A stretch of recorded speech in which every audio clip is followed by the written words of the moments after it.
টেস্টের পর উইন্ডিজ সফরে ওয়ানডে আর টি-20 সিরিজও মিস করতে পারেন নাজমুল হোসেন শান্ত। শঙ্কা আছে মুশফিককে নিয়েও। দুই অভিজ্ঞ ক্রিকেটারকে ছাড়া ক্যারিবীয় সফর আরও কঠিন হবে মনে করেন সাবেক প্রধান নির্বাচক মিনহাজুল আবেদিন নান্নু। ওয়ানডেতে সাকিব ফিরলে দলের শক্তি বাড়বে, বিশ্বাস তার।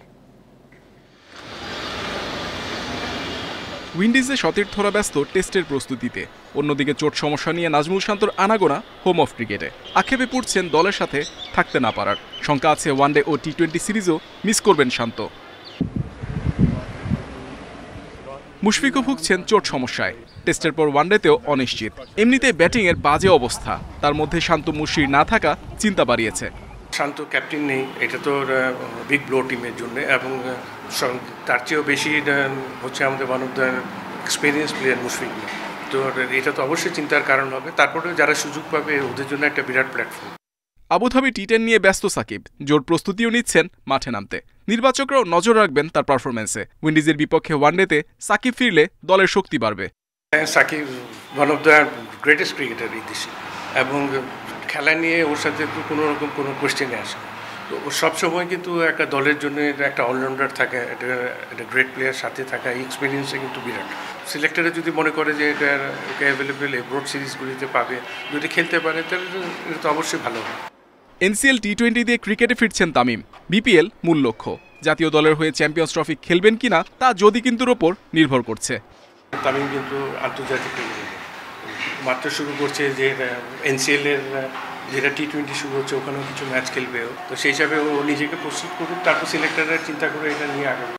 উইন্ডিজে টেস্ট সিরিজে ভালো করতে টপ অর্ডার ব্যাটারদের পরিকল্পনা ও পরিস্থিতি বুঝে খেলার পরামর্শ নান্নুর। Muhammad Nazim, independent news, Dhaka. প্রথম উইন্ডিজ সফর, কন্ডিশন নতুন হওয়ায় সতর্ক জাকের আলী অনেক। প্রস্তুতি ম্যাচে পিচের আচরণ বুঝে ব্যাটিং করেছেন, মূল লড়াইয়েও একই পরিকল্পনা থাকবে।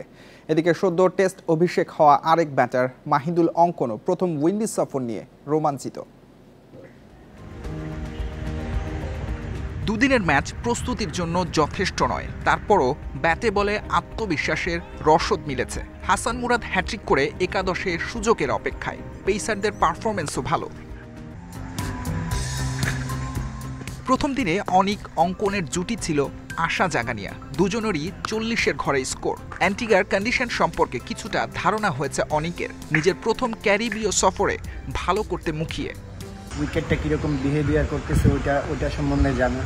তো যখন আমি বুঝতে পারলাম, তো সেই অনুযায়ী আমি খেলা শুরু করলাম, যেহেতু একটু স্লো ছিল। আমার কাছে মনে হয় যে এখানে প্ল্যান করে খেলাটা এবং সিচুয়েশন যা ডিমান্ড করে, বিশেষ করে বেশি সুইং থাকে, তো এরকম প্রিপারেশনটা আমাদের ছিল আগে থেকেই।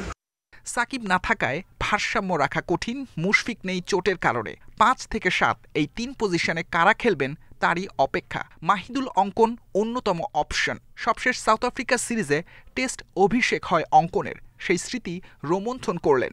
আমার আব্বু আম্মুর অনেক শখ ছিল ছোটবেলা থেকে যে আমাকে দেখবে টেস্ট ক্রিকেট খেলতে।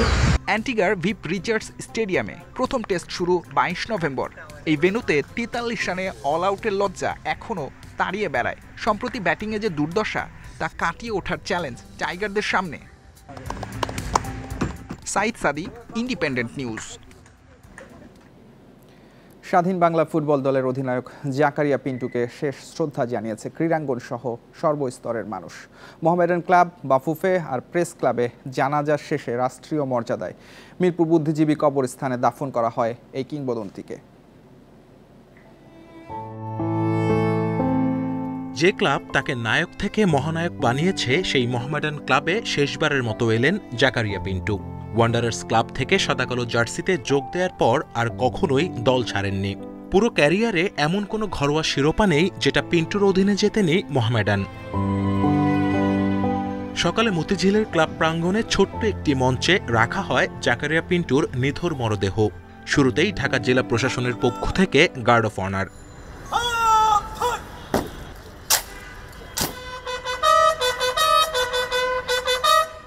এরপর বিভিন্ন ক্লাব, ফেডারেশন, অলিম্পিক অ্যাসোসিয়েশন ও সাবেক খেলোয়াড়দের পক্ষ থেকে পুষ্পস্তবক অর্পণ শেষে জানাজায় অংশ নেন সর্বস্তরের মানুষ।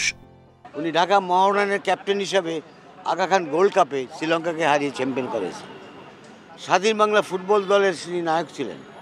সেনাপতি ছিলেন। উনি আমাদেরকে এক সুতায় বেঁধে রেখেছেন এবং আমাদেরকে এই ক্লাবটাকে ধরে রাখার জন্য আমাদেরকে উৎসাহিত করেছেন। আজকে ওনার বিদায়ে আমরা একটা বড় শূন্যতা মধ্যে পড়ে যাব। জাকারিয়া পিন্টু একটা ব্যক্তি নয়, নিজেই একটা প্রতিষ্ঠান। এই ধরনের ব্যক্তিকে হারিয়ে জাতি আজ শোকাহত। আমরা আশা করব তার যেই খেলার প্রতি যে তার ভালোবাসা, এই জিনিসটা যদি আমরা সবাই ধরে রাখতে পারি তাহলেই তাকে মূল্যায়ন করা হবে। স্বাধীন বাংলা ফুটবল দলের অধিনায়ককে শ্রদ্ধা জানিয়েছে বাংলাদেশ ফুটবল ফেডারেশনও। মোহামেডান ক্লাব থেকে জাকারিয়া পিন্টুর মরদেহ নেওয়া হয় বাফুফে ভবনে। সভাপতি তাবিদ আউয়াল সহ ফেডারেশনের বিভিন্ন স্তরের কর্তারা জানান শেষ শ্রদ্ধা।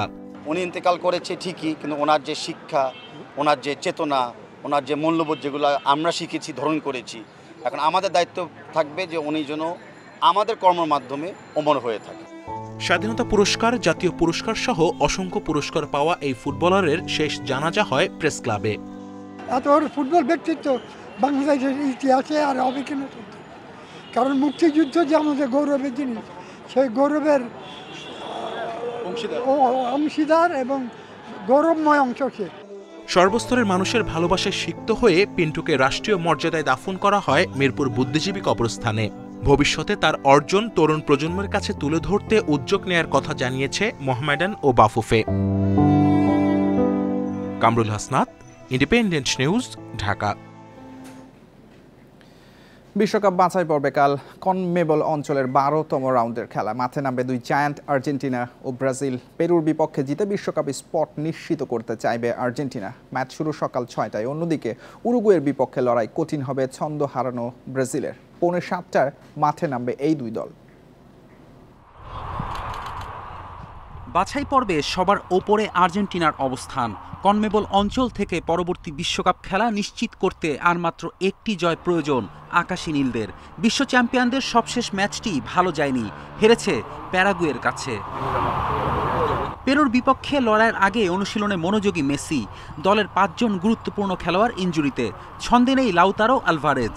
আর তাই হয়তো পেরুর বিপক্ষে পুরো সময় মেসির সার্ভিস চাইবে আর্জেন্টিনা। তবে কোচ স্কালোনি যথাসম্ভব মেসিকে বিশ্রামে রাখতে চান।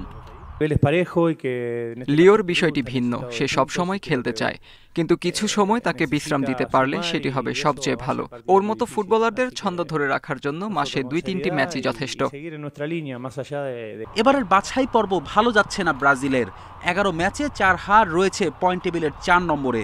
2-এ থাকা উরুগুয়ের চ্যালেঞ্জ নেবে সেলেসাওরা। গেল ম্যাচে ভেনেজুয়েলার সঙ্গে ড্রয়ে আত্মবিশ্বাসে ধাক্কা লেগেছে ব্রাজিলের। উরুগুয়ের বিপক্ষে জয়ের ধারায় ফেরার চ্যালেঞ্জ দরিভালের শিষ্যদের। গেল বছর দরিভাল জুনিয়র ব্রাজিলের দায়িত্ব নেয়ার পরপরই হারে উরুগুয়ের কাছে। এবার শোধ নেয়ার পালা। বাছাই পর্বের অবস্থান নিয়ে চিন্তিত নয় ব্রাজিল, নিজেদের সহজাত খেলা ধরে রাখাই লক্ষ্য। ফেরদৌস ইসলাম, ইন্ডিপেন্ডেন্ট নিউজ। এই ছিল আজকের যত খেলায়। ইন্ডিপেন্ডেন্ট টেলিভিশনের সব খবর বিস্তারিত জানতে চোখ রাখুন ফেসবুক, ইউটিউব এবং এক্সে। আমন্ত্রণ পরের আয়োজনে।